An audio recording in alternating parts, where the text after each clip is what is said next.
हैं live, live नहीं जा रहे हैं, यूट्यूब पे तो वीडियो जा रहा है। तो भाई गुड इवनिंग एवरीवन। तो टेस्ट डिस्कशन का सेशन जिन जिन लोगों ने अटेंड करा, हाउ वाज द सेशन? सही लगा सेशन? कैसा रहा?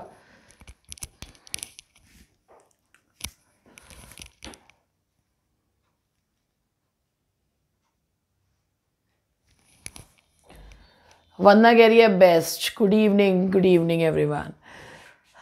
बेस्ट। ये सेशन आप लोगों के लिए इसलिए ही हेल्पफुल रहेगा क्योंकि भाई जो भी टेस्ट पेपर मैं आप लोगों को करवा रही हूँ, अगर उन टेस्ट पेपर्स को हम लोग आंसर्स जो हैं उनके बस यूं ही बता दूं मैं और आपको एक्सप्लेन ना करूं, तो ऑब्वियसली उन क्वेश्चंस को कहीं ना कहीं जो है वो आप लोगों को ये लगेगा कि भाई जो है हमको इस क्वेश्चन का हमारे हिसाब से जवाब ये था और इसका जवाब मैम ने ये क्यों दिया है। तो विद कंप्लीट एक्सप्लेनेशन मैं आप लोगों को टेस्ट पेपर्स जो है करवाती हूँ।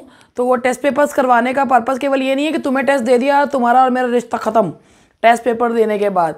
रीज़न ये है कि भाई अगर टेस्ट पेपर दो तो उसके बाद अपने स्टूडेंट्स के साथ, ऑनलाइन स्टूडेंट्स के साथ भी उतने ही कनेक्ट रहो कि भाई क्लासरूम स्टूडेंट्स को तो हम पढ़कर बता देते हैं भाई इसमें ये है, इसमें ये वाली है, लेकिन ऑनलाइन वाले स्टूडेंट्स को ये बताना पड़ता है कि भाई ऐसा है तो ऐसा क्यों है। इसीलिए ये आपके लिए जो टेस्ट पेपर वाला जो मैंने सेगमेंट रखा है डिस्कशन वाला, जिसपे मैं प्रोजेक्टर के माध्यम से दिखाती हूँ कि भाई उससे तुम लोगों को जो है वो तुम्हें आगे लंबे समय तक आंसर्स याद रहेंगे। तो इसीलिए अगर जिनका मिस हो गया हो सेशन, वो लोग ऐप पे अपने टेस्ट डिस्कशन बैच में उसका वीडियो ज़रूर देख लें, जिन्होंने आज लाइव नहीं लिया। और कल हमने कॉम्प्रीहेंसिव, यस मैम, एक क्वेश्चन के एक्सप्लेनेशन से 2-3 क्वेश्चंस और तैयार हो जाते हैं। अच्छा ठीक है, बहुत अच्छी बात है। और इसका मैंने आपसे कहा था कॉम्प्रीहेंशन पैसेज में आपको अलग से सिखाऊंगी, तो वो मैं अलग से सिखाऊंगी आपको कम समय में कैसे करना है। अच्छा अब ये बताओ भाई कि कल हम लोग ने कॉम्प्रीहेंसिव ग्रामर जो शुरू करी थी, यानी कि थ्योरी बेस्ड ग्रामर, वो सेशन अभी हम फिर कंटिन्यू कर रहे हैं। तो चलिए क्वेश्चन से शुरू करें। Copy pen ready? Ready copy pen your not?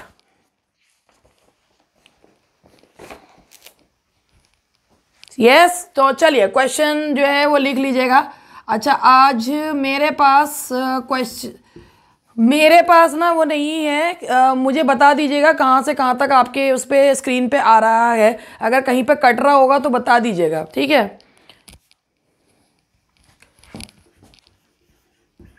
तो क्वेश्चन नंबर 1 आपके सामने।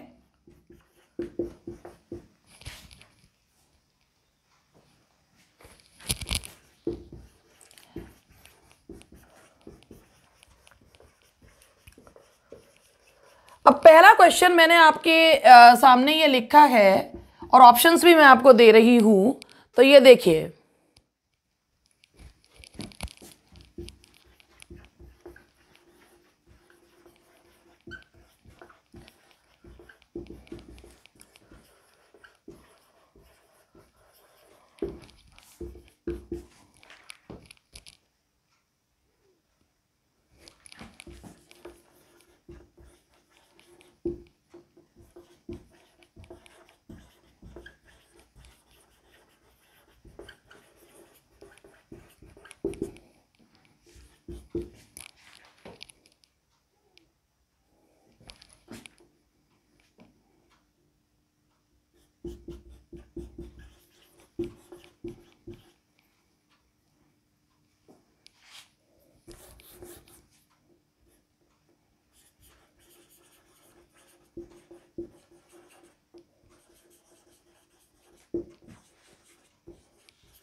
देखिए गुड इवनिंग एवरीवन। अब आप ये देखिए, पहला क्वेश्चन क्या है कि b प्लस b, यानी कि b का मतलब यहाँ पे है हमारा, यानी कि इज आर एम या वॉज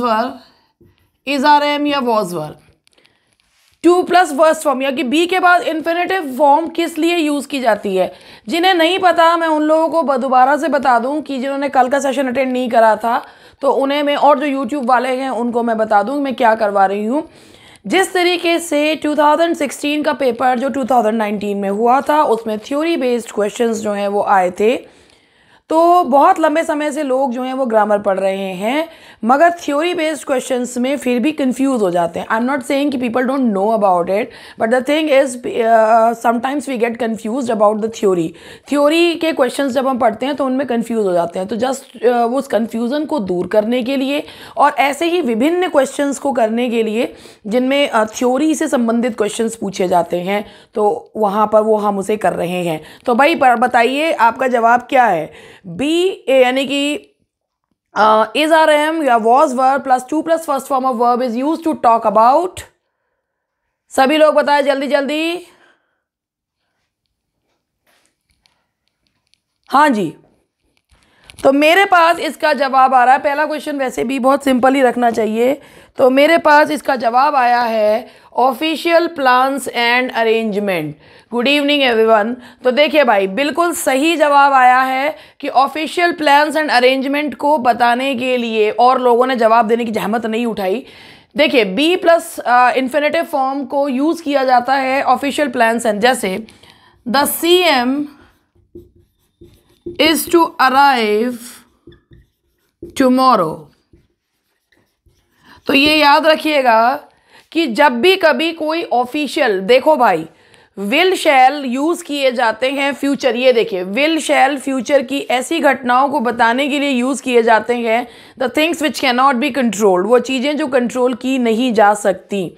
लेकिन is are am plus to plus first form of verb को यूज़ किया जाता है ऑफिशियल प्लान्स और अरेंजमेंट को बताने के लिए. हम यूज़ करते हैं be plus infinitive form of verb is used.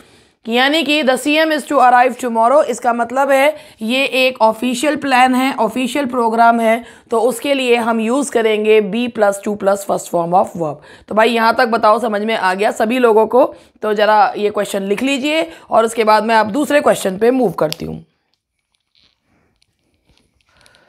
अब आता है दूसरा क्वेश्चन.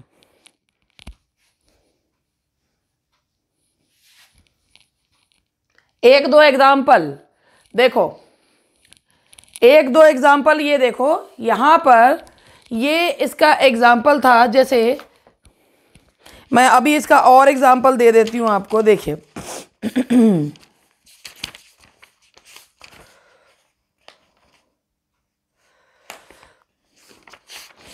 ये देखिए, इसका और आंसर जो है मैं आपको एग्जाम्पल दे रही हूँ. देखिए कहाँ गए, कहाँ पे लिखूँ, यहाँ ही लिख दूँ. The conference is to discuss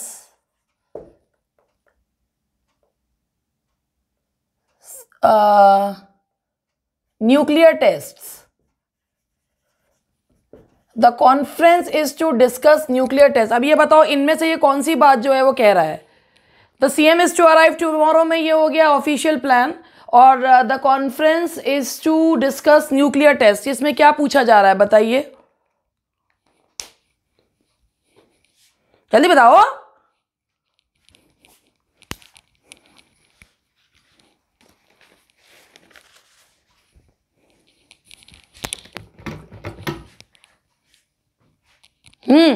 मिटा दूंगी फिर मैं. नहीं, the conference is to discuss nuclear test, इसका मतलब है कि ये बताया जा रहा है अरेंजमेंट, ऑफिशियल प्लान्स, कि भाई ये भी ऑफिशियल प्लान्स ही हैं कि कॉन्फ्रेंस क्यों रखी गई है, न्यूक्लियर टेस्ट को डिस्कस करने के लिए रखी गई है. तो ये अरेंजमेंट सी नहीं है, प्रोग्राम्स विच आर, ये कॉन्फ्रेंस जो है वो किस लिए, ये बी की ही है. तो कॉन्फ्रेंस जो है वो रखी गई है न्यूक्लियर टेस्ट को डिस्कस करने के लिए. तो ये आपका क्या है, ये भी आपका ऑफिशियल प्रोग्राम है. ठीक है, क्यों बीच में नेट टूट गया होगा, अभी बताती हूँ. जरा दूसरा क्वेश्चन लिख दूँ फिर बताती हूँ, समझाती हूँ. 1 मिनट रुक जाओ जरा. टूट गया था ना नेट, हाँ मुझे पता है वही वाली होगी. अब जरा सेकंड क्वेश्चन ले लो जरा. देखो अब नेक्स्ट क्वेश्चन देखो.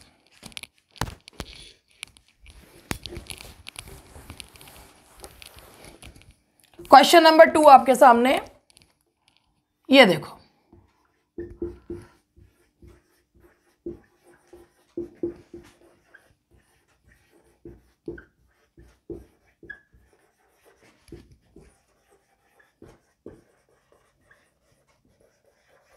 अब आपके सामने ये क्वेश्चन है, possessive adjectives are sometimes called. अब आप यहां से देख लीजिए कि ये क्या कहलाते हैं।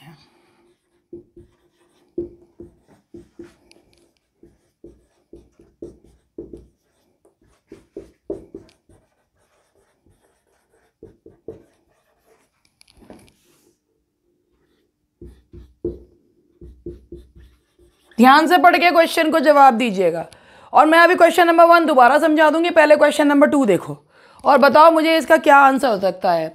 Possessive adjectives are sometimes called nominative, genitive, pronominal, none.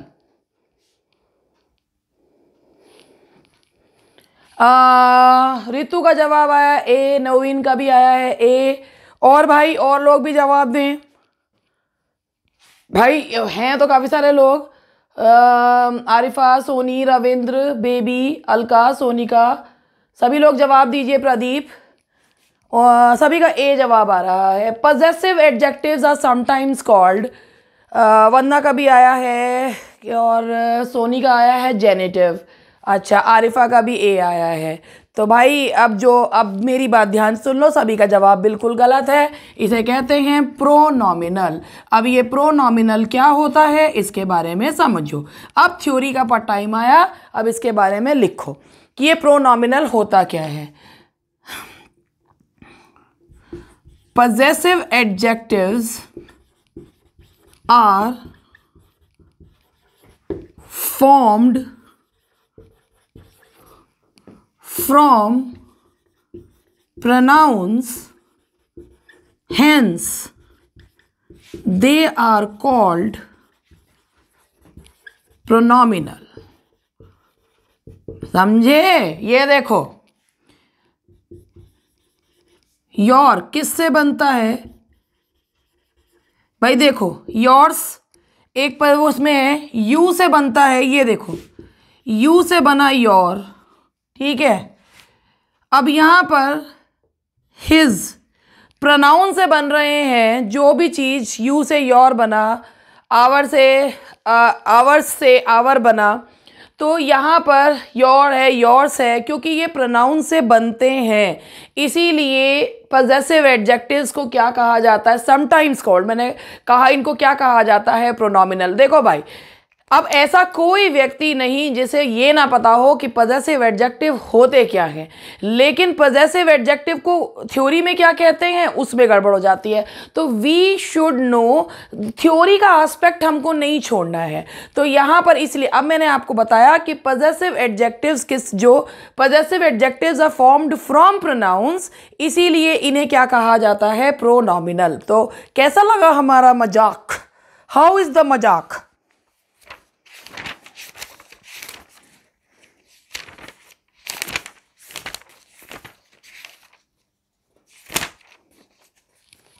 Nice मजाक, बहुत नाइस था ना।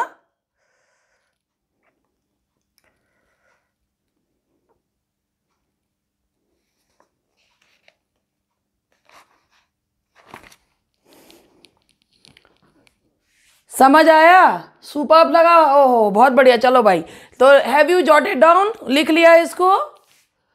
समझ आया? मजाक समझ में आ गया मेरा? ठीक है, चलो आगे बढ़ते हैं। चलिए ठीक है, आगे बढ़ेंगे। नेक्स्ट क्वेश्चन लेते हैं। भाई सभी लोग बता दीजिए जितनी देर में मैं कि इसको मिटा रही हूं, सबने लिख लिया भी है?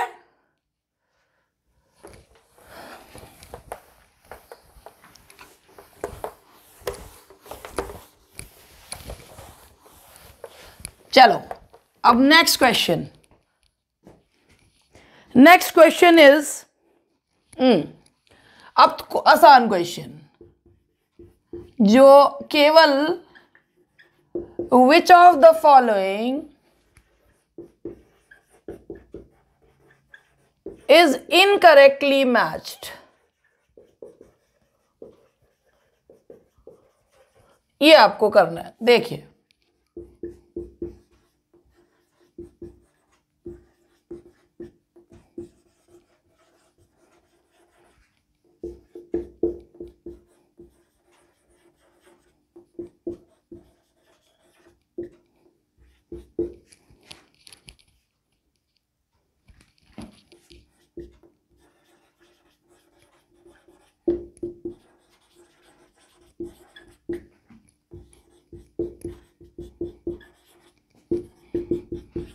चलिए बताइए। जैनित, जैनित क्या लिखा है? क्या हो गया, क्या पूछ रही हो? हाँ भाई चलो, सबसे पहले बता दो कि इनमें से which of the following is incorrectly matched. इनमें से एक, यार तुम लोग पढ़ते नहीं, बिल्कुल भी ध्यान नहीं दे रहे, ध्यान से पढ़ो। Which of the following is incorrectly matched.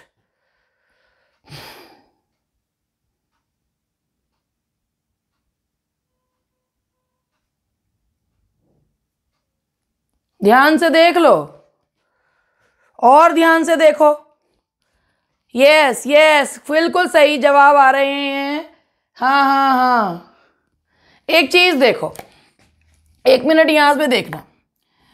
Brother ना एक सिंगुलर वो है, ब्रदर इज सिंगुलर नाउन। देखो कितने सिंपल क्वेश्चन होते हैं। कई बार जो ये लोग ये वीडियो देखेंगे भी ना, उन्हें ये लगेगा पता नहीं मैडम क्या सिंपल क्वेश्चन जो है वो पढ़ा रही हैं, हमें तो ये सब कुछ आता है। मैंने कभी नहीं कहा कि ये क्वेश्चन बहुत डिफिकल्ट है, बस एक ये प्रेजेंस ऑफ माइंड पे डिपेंड करते हैं। देखो भाई, ब्रदर का मतलब होता है भाई, सिंगुलर ब्रदर ही है। इसको ना हम दो तरीके से प्लूरल करते हैं, एक होता है ब्रेदरेन और एक होता है ब्रदर्स। अब इन दोनों में अंतर क्या है ये समझो। जो ब्रेदरेन होता है ना, so members of the society को कहा जाता है ब्रेदरेन। तो मेंबर्स ऑफ द सोसाइटी को बोला जाता है ब्रेदरेन, मेंबर्स ऑफ द सोसाइटी। तो आप ये देखिए, ये प्लूरल है, ये सिंगुलर है, प्लूरल सिंगुलर। हुज प्लूरल है, ये सिंगुलर, ये प्लूरल है, ये सिंगुलर। एक यही एकमात्र ऐसा है, ये सिंगुलर है, ये प्लूरल है। तो कहने का मतलब ये है कि जब भाई तीन के तीन प्लूरल के साथ सिंगुलर आ रहा है, तो सी वाले में क्या है भाई, यहां भी प्लूरल और सिंगुलर, तो सी ऑड वन आउट है। Which of the following is incorrectly matched, कि भाई इनकरेक्टली मैच का यहां पर ये मतलब है कि भाई जब ये तीन प्लूरल हैं, रीजनिंग का क्वेश्चन बदल दिया फिर से, हाँ बदल दिया मैंने क्वेश्चन। तो ये देखिए, एंड हम समझ गए आपका फंडा, समझ गए ना question.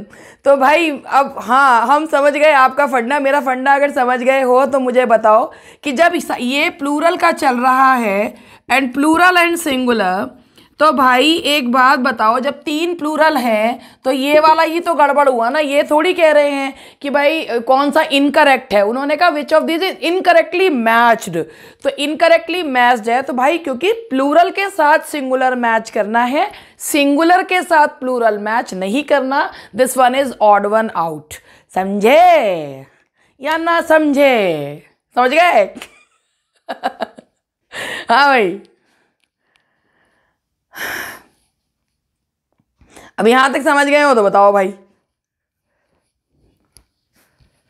Yes ma'am, got it. भाई देखो, ये प्रेजेंस ऑफ माइंड वाले क्वेश्चंस हैं और कुछ नहीं है। सिर्फ मैं बिल्कुल नहीं कह रही कि these questions are difficult, these questions are not at all difficult. नहीं नहीं, वो आज तुमने वो सेशन अटेंड नहीं करा, वो मैंने उसमें सी और डी दोनों बताए हैं, मैंने बताया वो दोनों ठीक हैं। ठीक है, हाँ भाई चले आगे बढ़े।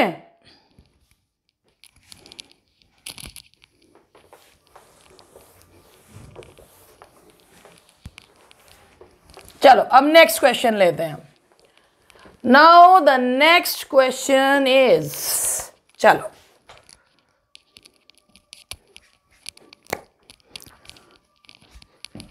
Question number 4। To thine own self is true। तो आप खुद देखिए, यहां पर ये पूछा है here self is,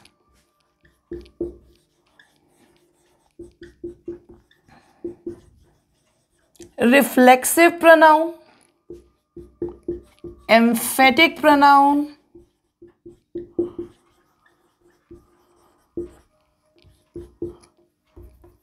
reciprocal pronoun या नाउन, बताइए। Now the question is to thine own self is true. Here self is, यहाँ पूछा है कि सेल्फ यहाँ क्या है, तो give me the answer, what is the answer of this question.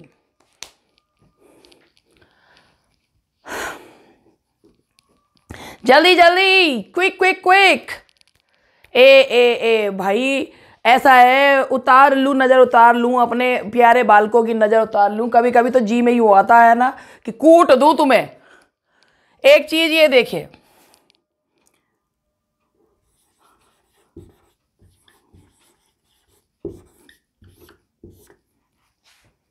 पहली बात ये बताओ, सबके जवाब गलत हैं सर, नहीं एक मिनट भैया, मैं ना सच्ची में ना, मुझे लगता नहीं था कि इतने सिंपल क्वेश्चन पे तुम ये काम करोगे। एक चीज ये बताओ, ओन एंड वेरी जो होते हैं ना, दीज आर एडजेक्टिव्स, ठीक है। ये देखो, आई हैव, जब जोड़ देने के लिए, I have seen with my own eyes, I have seen from my own eye with my own eyes। eyes एक नाउन है, नाउन के पहले ओन लगा, ओन हो गया एडजेक्टिव।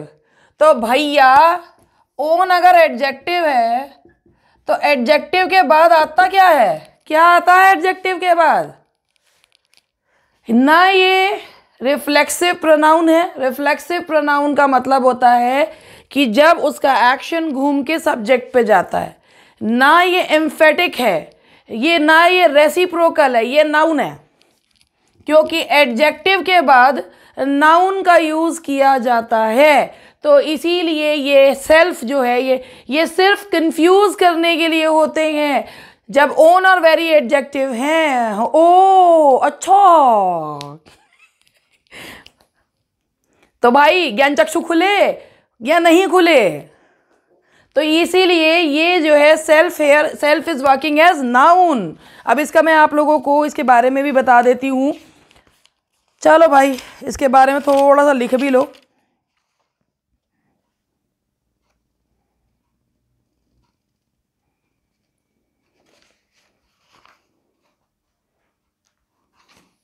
अब ये देखो, जैसे ये है, एक और क्वेश्चन देखो, यहां पे देखना,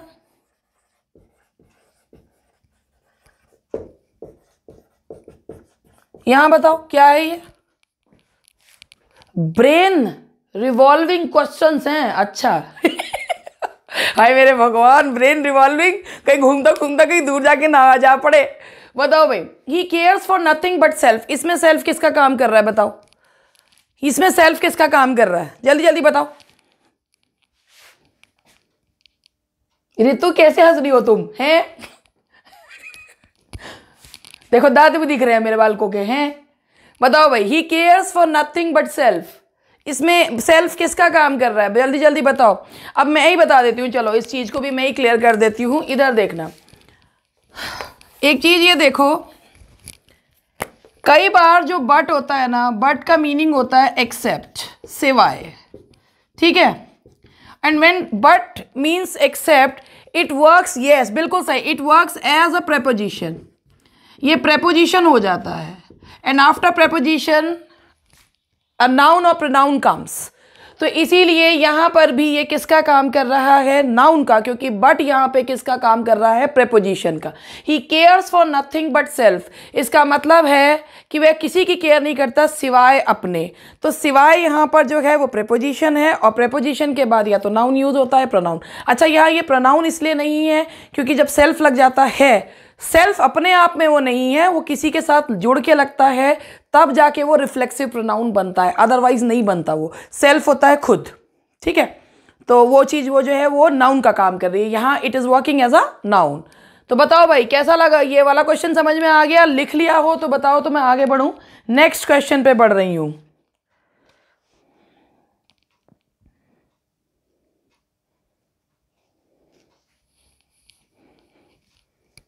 डन, ठीक है, चलिए आगे बढ़ते हैं।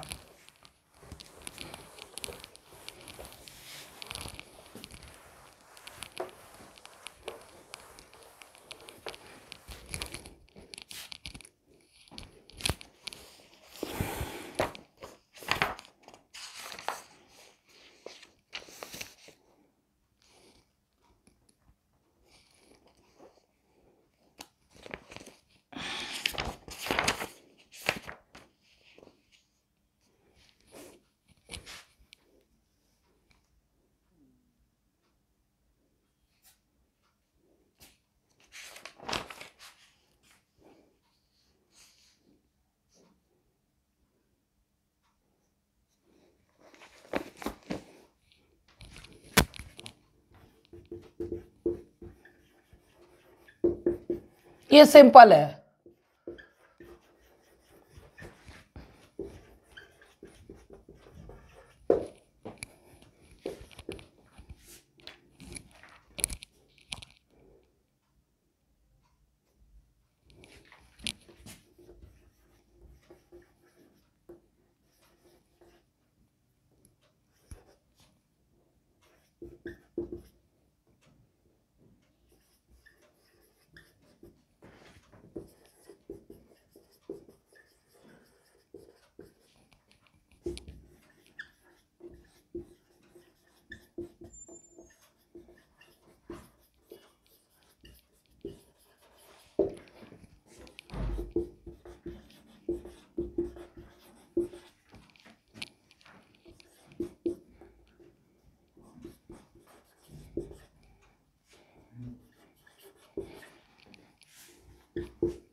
चलो शुरू हो जाओ। Will the new rules affect me? The magnetic effect of the therapy. अब क्वेश्चन पढ़ो और जवाब दो। क्वेश्चन पढ़ो। ये देखो भाई, ऐसा है, फिर तुम वही गड़बड़ कर रहे हो। मुझे मालूम था तुम ये क्वेश्चन का जवाब सही दोगे। क्वेश्चन ये है, क्वेश्चन ये नहीं है। मैंने पूछा इफेक्ट एंड अफेक्ट क्या है। इफेक्ट नाउन है, अफेक्ट वर्ब है।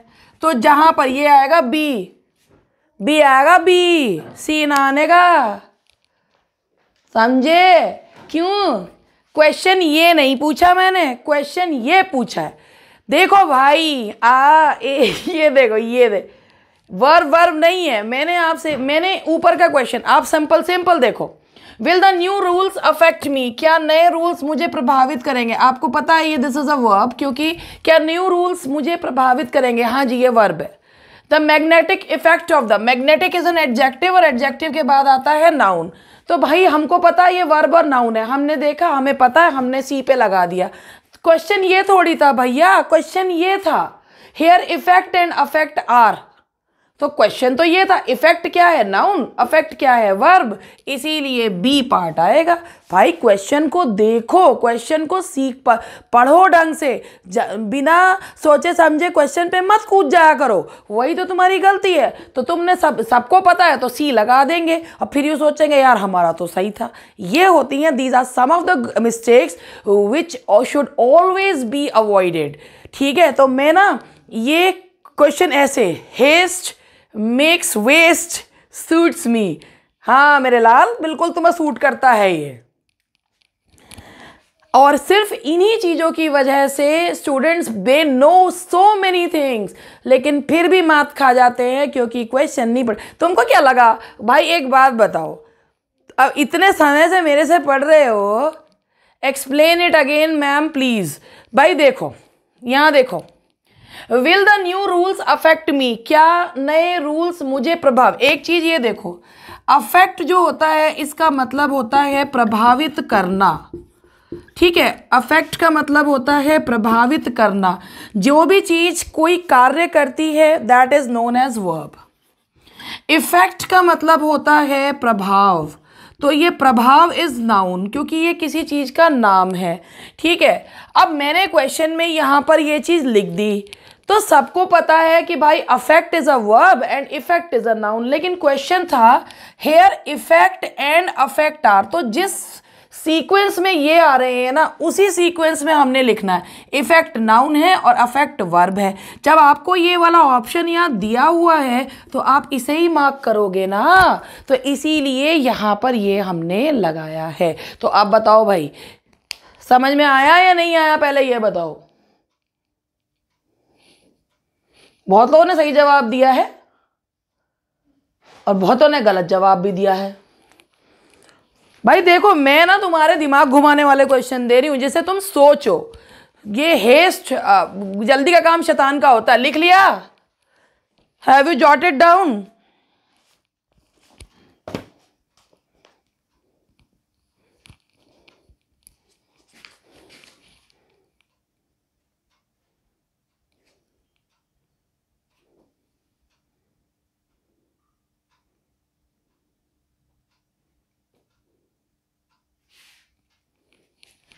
ठीक है, चलिए आगे बढ़ते हैं। अब लाते हैं एक नया क्वेश्चन।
यस, शुरू हो जाओ। कौन सा क्वेश्चन था? Question number 6। अब तुम समझ गए, अब तुम बिल्कुल सही जवाब दे रहे हो, अब बिल्कुल सही जवाब है। Seeing is believing, seeing a lion I ran away. बिल्कुल, ये अब तुमने बिल्कुल सही जवाब दिया।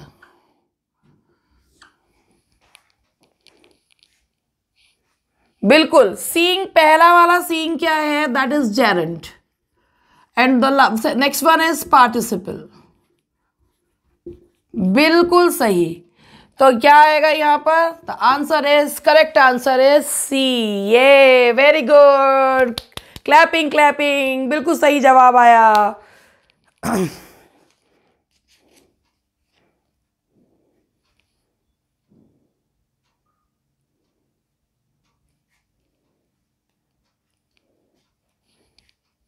हाँ जी, आगे बढ़ूं? बताओ। तो ये वाला पॉइंट अब तुमने कैसे करा? अब तुमने क्या करा? ध्यान से पढ़ के करा ना? जब पढ़ के करा तो चीजों को ठीक से करा।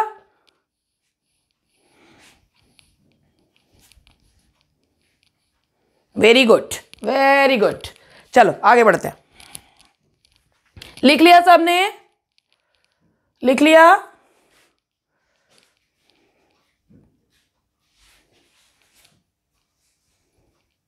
चलो आगे बढ़ते हैं।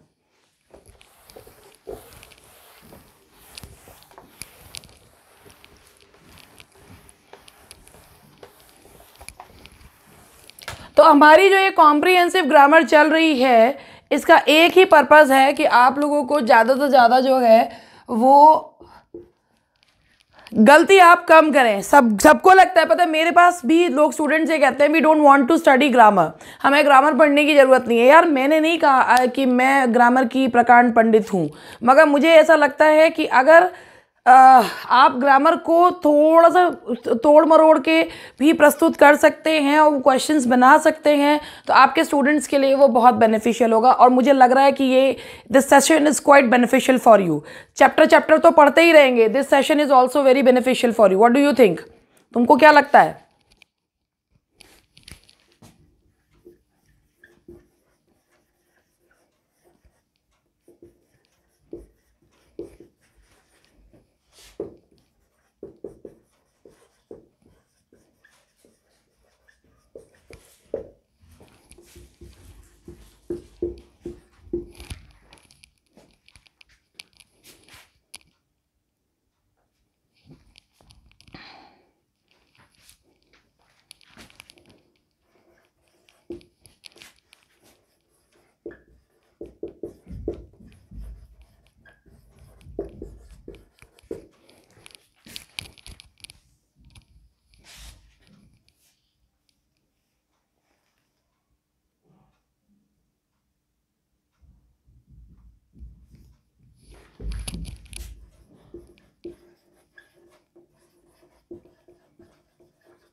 बताइए।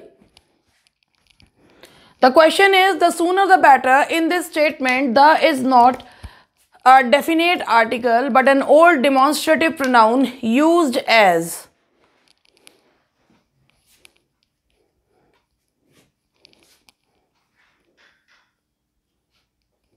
The sooner the better.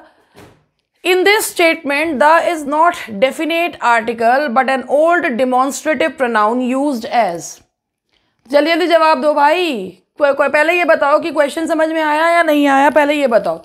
The sooner the better में जो द वर्ड यूज हुआ है ये कोई डेफिनेट आर्टिकल नहीं है, बल्कि ये एक डिमॉन्स्ट्रेटिव ओल्ड डिमॉन्स्ट्रेटिव प्रोनाउन है जो कि किस रूप में यूज़ किया गया है। The question is this. तो भाई आप लोग मेरे पास अभी 2 ही जवाब आए हैं, बाकी लोग कोई जवाब नहीं दे रहे हैं, चुप रह के बैठे हुए हैं कि मैडम तो बताएंगी तो हम सुन लेंगे और उसके बाद हम कुछ नहीं बोलेंगे। तो मैं आपको बता दूं, जिन्होंने बेचारों ने जवाब दिए हैं वेरी गुड, वेल डन। आप लोगों ने जवाब कम से कम कोशिश करी, लेकिन आपका जवाब गलत है कि नहीं, आपके जवाब गलत हैं। ये आंसर है डी, एन एडवर्ब। सुमन ने बिल्कुल सही जवाब दिया है डी। सोनिका ने भी। देखिए द सूनर द बेटर, जितनी जल्दी उतना बेहतर, जितनी जल्दी उतना एडवर्ब, ये एडवर्ब है। कितना बेहतर, जितनी जल्दी, कितनी जल्दी, एडवर्ब ऑफ फ्रीक्वेंसी, जितनी जल्दी उतना बेहतर। तो यहाँ पर एडवर्ब का काम, यहाँ द सूनर द बेटर। एक चीज़ ये देखिए, सबसे पहले एक चीज़ ये देखिए, सूनर एंड बेटर। एक ये देखिए सूनर और बेटर, ये जो है सूनर और बेटर जो है ये काम कर, सूनर होता है जल्दी, एडजेक्टिव है, better is an adjective. Adjective को जो मॉडिफाई करता है वो एडवर्ब मॉडिफाई करता है। तो इसीलिए द सूनर द बेटर, यहाँ पर ये जो द है ये काम कर रहा है एडवर्ब का। फिर दोबारा से सुन लीजिए कि एडजेक्टिव को जो मॉडिफाई करता है वो एडवर्ब मॉडिफाई करता है। और यहाँ पे जितना उतना, मैम इतने प्यार से इंसल्ट भाई बच्चे हो मेरे बालक हो तो भाई प्यार से ही, तो भाई ऐसी बात करो यार, पूरे इंसल्ट नहीं कर रही मैं तो कह रही हूँ कि देखो कोशिश तो करी मगर जवाब गलत था, कोई बात नहीं, समझा दिया मैंने। तो ये देखो ये है द सूनर द बेटर। आप ये खुद देखिए कि भाई यहाँ पर एक एडजेक्टिव को जो मॉडिफाई करता है वो एडवर्ब करता है, जितनी जल्दी उतना बेहतर, उसको करके यहाँ द आपका adjective, sorry the is not a definite article, here it is working as an adverb, old demonstrative pronoun working as an adverb। बताओ भाई, ये इस वाले पॉइंट को आप लोग यहाँ पे नोट डाउन कर लो।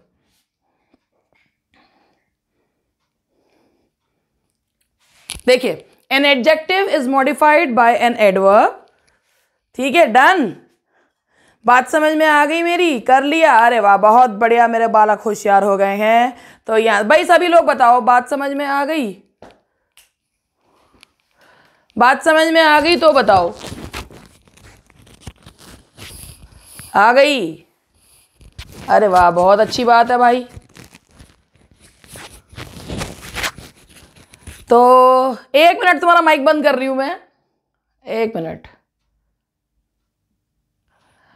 तो भाई आई होप कि आप लोगों को हमारी जो क्लास है, although we have done just 7 questions, लेकिन आप लोगों को जो है ये क्लास अच्छी लगी और ये बिल्कुल उसी जैसे कि क्वेश्चंस पूछे जा रहे हैं, पूछे गए हैं, उसी के हिसाब से मैंने ये क्लास तैयार करी है। थैंक यू वेरी मच, मिलते हैं नेक्स्ट लेक्चर में।